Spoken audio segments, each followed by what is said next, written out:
talaga namang hindi. Kasi nga, hindi naman realistic. ₱3. Paano ko ba naman ₱3?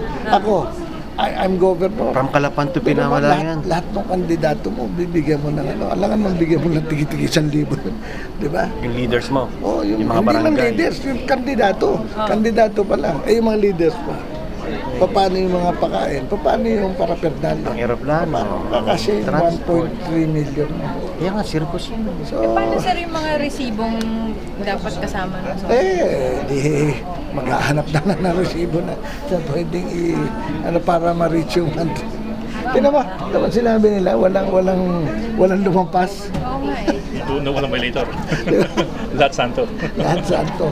Kasi doon lang nila binibase yung yung kung ano yung sinabit mo ikaw ba naman i-incriminate mo yung sarili mo, ilalampas mo ba? Hindi mo naman gagawin. Sir, tatawagan ko kayo. Sige. Sir, sabi niyo kanina, ₱20, di ba? Hindi, actually pero kayo, ano sa inyo? kung 20 yan, at least malapit sa katotohanan niya kaysa ₱3. Okay. So, pwedeng i-work out ng Na-figure out niya. Okay. Meron ba kayong hinahanap na figure on your own, kumbaga, as a Liberal Party treasurer? May nahanap yung figure on your own? Hindi, kasi normally talagang ibinibigay lang naman ng party yung pang-watcher. Yun lang yan. Pero magkano ba watcher? Mahal din naman. For every presinto. For every presinto. Dati 500. Siguro wala nang tatanggap na 500. Namamatay pa yung ibang watcher. Di ba? Siguro 1,000 na ngayon. So, 2,000 per presinto. So, ang laki-laki. Hindi kaya talaga. Milyon na kagad So, paano mo yung 1.3 million na pwede? Samantalang doon na sa watcher, milyon na kagad. Di pabor pala sir na maliit yung amount. Madaling hanapan ng resibo. Kung lakihan nila po. kaya nga lang, naglulukuhan lang. Diba?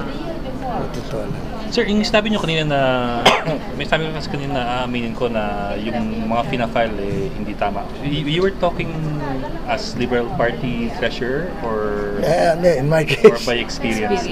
sa experience.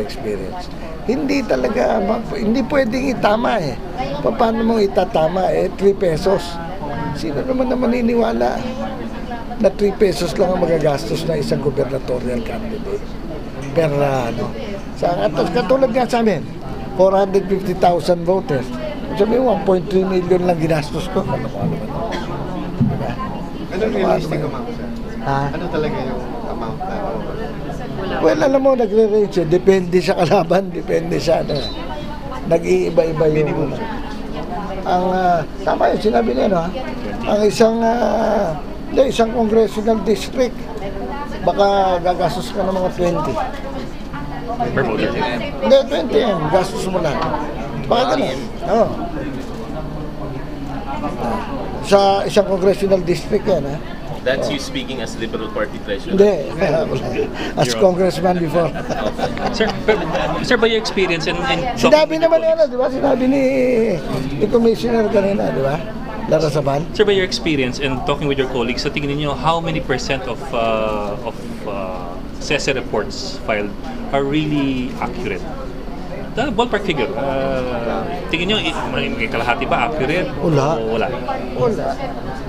Wala. Invento lang talaga. Wala. Kasi wala naman talagang, hindi naman realistic talaga yung ₱3. Baka nga mas yung figure, mas tama pa rin sa senatorial Kasi if you're talking of 40 million, maraming voters 40 million voters dati.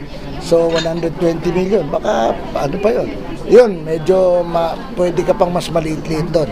Like yung sabi ni Atty. Kilala, naka 28 million sila. Pwede yan kasi number 1, kilala na yung father niya. Number 2, may name recall na yan So kilala ka na, tapos meron ka ng exposure. So konti-konti na lang yung mo. Tsaka normally, pag mananalo ka, ang daming tumutulong talaga. Diba? Daming tumataya